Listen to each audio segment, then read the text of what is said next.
Hello learners, welcome to this session on forms of narration. This video will delve into a very significant aspect of creative writing, that is narration. This video engages with the concept of narrative, which is a structured account of events presented in a meaningful sequence. So narratives are everywhere in our lives. From recounting daily experiences and preparing a dish, to crafting biographies, news stories, sports commentaries, novels, and even advertisements, narratives take on various forms and media, both oral and written. What is noteworthy is they all share a common structure with a beginning, middle, and end. In this video, we shall explore the fascinating process of narration and its importance in shaping narratives as well as its presence in everyday contexts. So let us first look at the definition of narrative. The word narrative is derived from the Latin word quote unquote narrare, which means to recount or to tell, and it is related to the word quote unquote narras, meaning knowing. Narrative is therefore a tool for knowing as well as telling. It helps us to absorb knowledge as well as to express it in a systematic manner. The word story is often used as a synonym of narrative, but strictly speaking, story is used to refer to the sequence of events presented in a narrative. At its essence, we can say a narrative is a recounting of events that took place at some earlier time, distinct from the moment of narration. It focuses our attention on a story, a sequence of events, or an episode mediated directly by a teller or narrator. Narratives are characterized by a sense of progression, guiding us from one stage to the next with a clear development. So they involve the recall of experiences or happenings often witnessed or recounted by the narrator. To clarify further, a narrative represents an event or a series of events.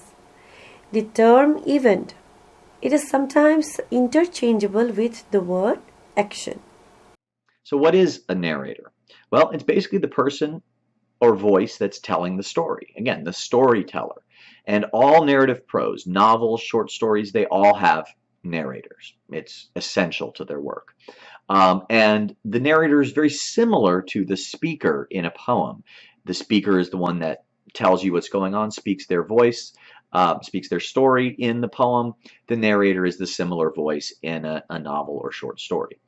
Now, while narrators are in all narrative prose and even in some poems, and they're very similar to the speakers in poems, there's almost never a narrator in drama. Sometimes there will be, but it's very rare in plays that will have a narrator because we have the characters acting for themselves right in front of us.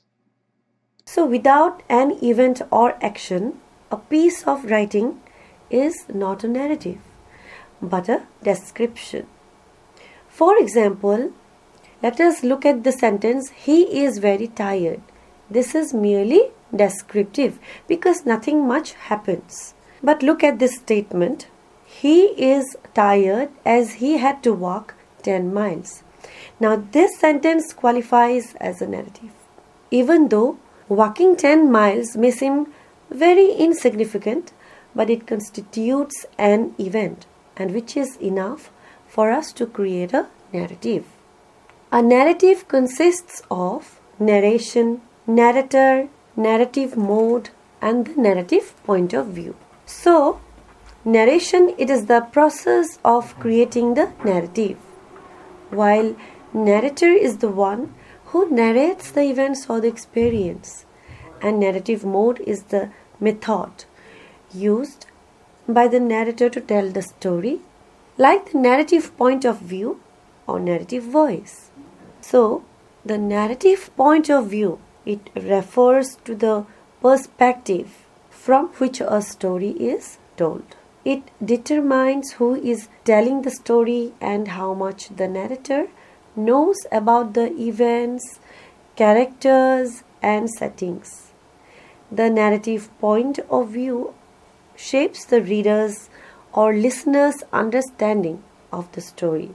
That in turn influences the depth of information provided and the emotional connection to the characters.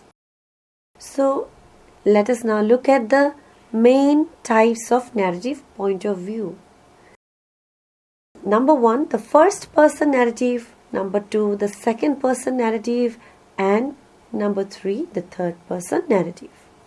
The first person narrative is a storytelling approach where the narrator speaks directly, often with the authority of an omniscient observer.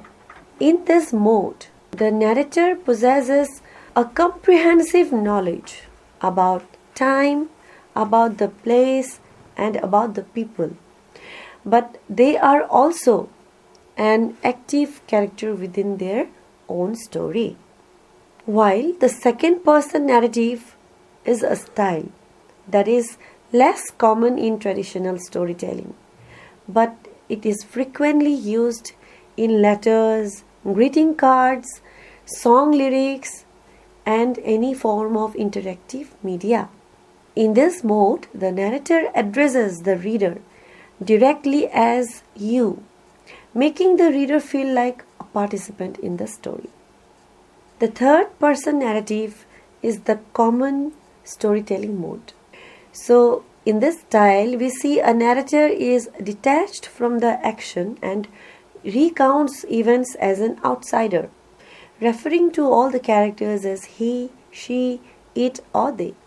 This approach, it provides a broad and flexible way to present the narrative, allowing the storyteller to focus on multiple characters and perspectives without being directly involved. So, what are the key features of a narrative? Firstly, a narrative is an account of events. That means, at its core, a narrative involves recounting events, either real or imagined, to engage the audience. Secondly, a narrative is a sequence of events. Please note that it presents these events in a logical or meaningful order, creating a coherent and engaging storyline. Thirdly, a narrative follows a predetermined pattern. That is, it means most narratives are carefully structured, adhering to a specific framework or blueprint that guides their progression. Fourthly, setting and character introduction.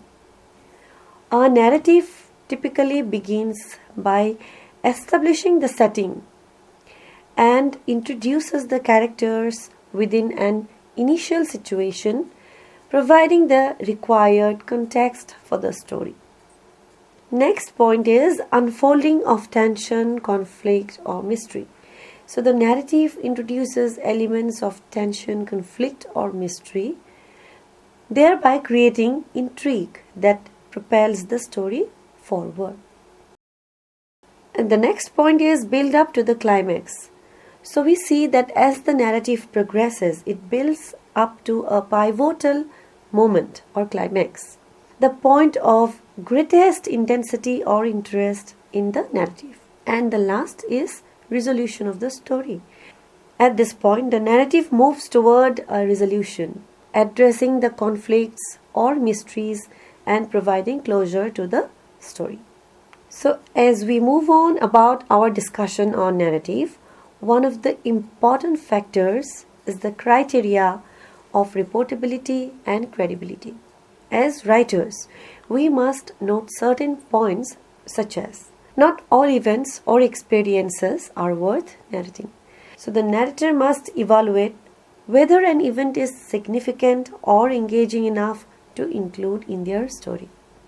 Again, some events are inherently more reportable than others, depending on the context and the relationship between the narrator and the audience. In addition to being worth reporting, a narrative must also feel credible to the audience. So if an event lacks believability, the audience will struggle to connect with or accept the story. Fourthly, narrators or writers must use their creativity and resourcefulness to present event in such a way that fosters trust and authenticity, ensuring the narrative resonates with its audience. So there are many types of narrative. One of the important and significant structure of narrative division is linear and nonlinear narrative. A linear narrative progresses in a straightforward, step-by-step manner, as the name suggests, and it follows a chronological sequence of events. And this structure ensures a smooth flow from beginning to end, as outlined by Lebov, a linguist. On the other hand, a nonlinear narrative disrupts the chronological order, presenting events out of sequence. For example, the narrator might reveal the story's ending before detailing the middle. A nonlinear narrative adds complexity to the plot by means of flashback, flash forwards, repetition, dream sequence, different time frames, and many other techniques. For instance, flashback. So it is a narrative device where the story momentarily shifts to events that occurred before the current storyline. This technique is widely used in literature, television, and films to provide context and deepen character development or reveal certain crucial backstories. Flash forward method, on the other hand, takes the narrative forward in time, showing events that are expected, projected, or imagined to happen. For example, Darren Shan's fantasy thrillers such as The Vampire's Assistant and Trials of Death make extensive use of flash-forward sequences. So why use these techniques? The narrative structure, whether it includes flashbacks or flash-forwards, shapes the perspectives of readers or listeners. By presenting events out of their chronological order, storytellers create new layers of meaning, allowing the audience to explore the story from different angles and uncover deeper interpretations. These techniques enrich storytelling, making narratives more engaging, more thought-provoking, and more enjoyable. Foreshadowing and flashback. Let's get started. So why foreshadowing and flashback together? Well, they're often taught together because they both refer to a specific time in a story. Foreshadowing refers to the future event in a story. Flashback instead refers to the past event in a story. So let's take a look at foreshadowing. It is a literary device in which a writer gives an advance hint of what is to come later in the story. Foreshadowing often appears at the beginning of a story or a chapter and helps the reader develop expectations about the coming events in a story. Flashbacks are interruptions that writers do to insert past events in order to provide background or context to the current events of a narrative. By using flashbacks, writers allow their readers to gain insight into a character's motivations and provide a background to a current conflict. Dream sequences and memories are methods used to present flashbacks. Now let's look at its function. The use of a flashback is to convey to the readers information regarding the character's background and give them an idea of the character's motives for doing certain things later in the story. Therefore, a flashback in the story deepens inner conflict. It provides stimulus for the conflict, deepens the touching effects, and allows the readers to sympathize even with the villain. Another function of flashbacks in a narrative is to increase tension. A mere mention of a past event makes readers wish to know the secrets, so they read on to find out what the secret is.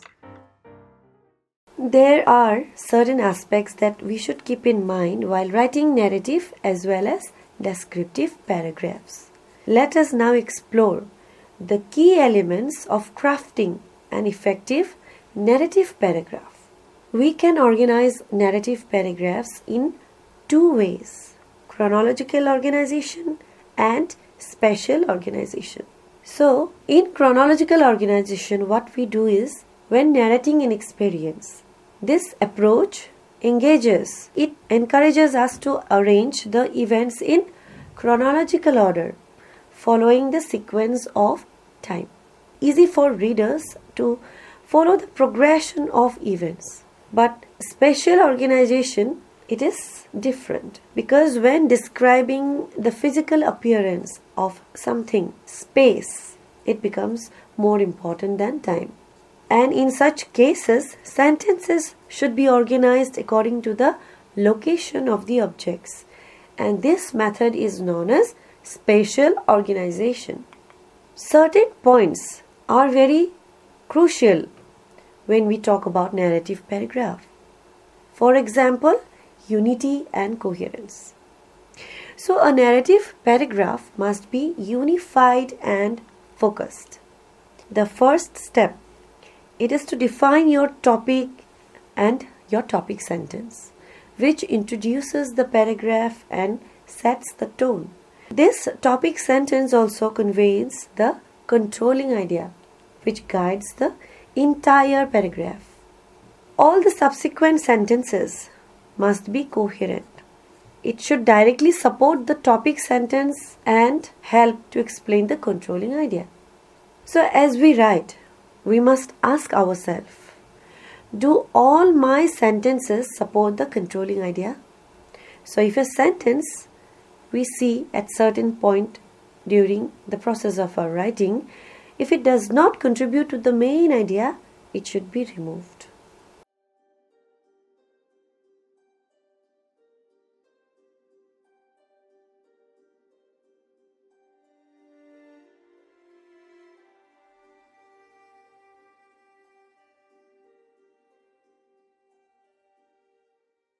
Now let us come to a descriptive paragraph. So while writing descriptive paragraph, there are 2 points which we must consider. That is spatial organization, which is very similar to that of a narrative paragraph, and secondly, using sensory details. So when describing the physical appearance of something, it is crucial to focus on space and not on time, as we have already mentioned in case of the narrative paragraph. So in this type of writing, the topic sentence should introduce the main idea and the supporting details must be arranged according to location or space.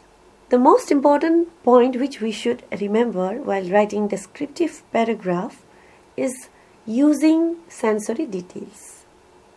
Now descriptive writing, it relies heavily on sensory details to help readers visualize a place, a person, or an object. So by appealing to the senses, we create a vivid mental image for our audience.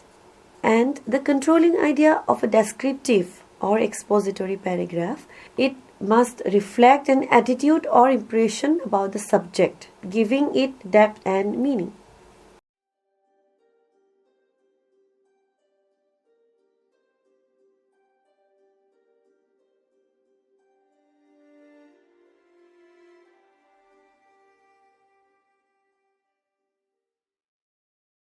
Now, what makes a narrative essay unique? There are certain points which we should remember because number one, a narrative essay, it must aim at creating an experience. It is essentially a piece of writing that is designed to recreate an experience for the reader. Whether the experience is dramatic, humorous, or personal, the goal it is to transport the audience into the narrative, making them feel as though they are experiencing the event firsthand. And secondly, a narrative essay, it is characterized by a feature which is based on personal or someone else's experience. That is, a narrative essay can either be based on the narrator's own experience or on the experience of someone else.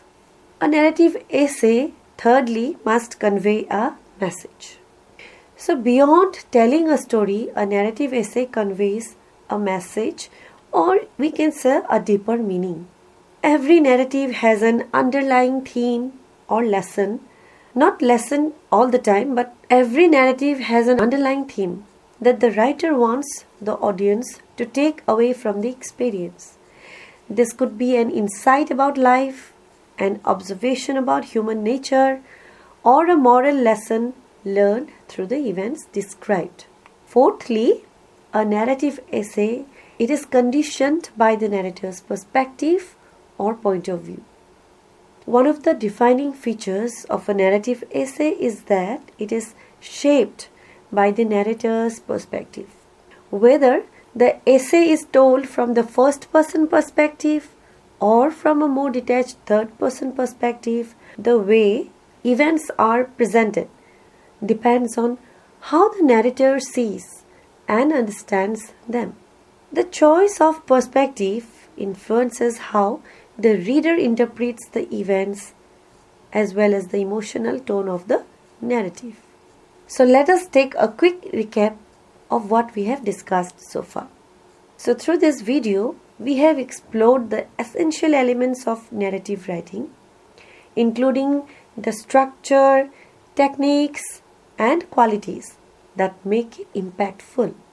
We have also discussed the difference between linear and nonlinear narratives, types of narration, unity and coherence in narrative paragraphs, descriptive and expository paragraphs, etc., among others. A narrative essay is not just a recount of events. It is about recreating an experience and conveying a message. Whether the story is drawn from personal experience or someone else's experience, the perspective of the narrator shapes the way events are presented, influencing how the reader connects with the story. So by applying these principles, whether you are writing a narrative essay, crafting a descriptive paragraph, or exploring different narrative techniques, you will be able to create powerful stories that engage and resonate with your audience. Remember, the key to effective storytelling are structure, clarity, and emotion. Thank you for joining me on this exploration of narrative writing.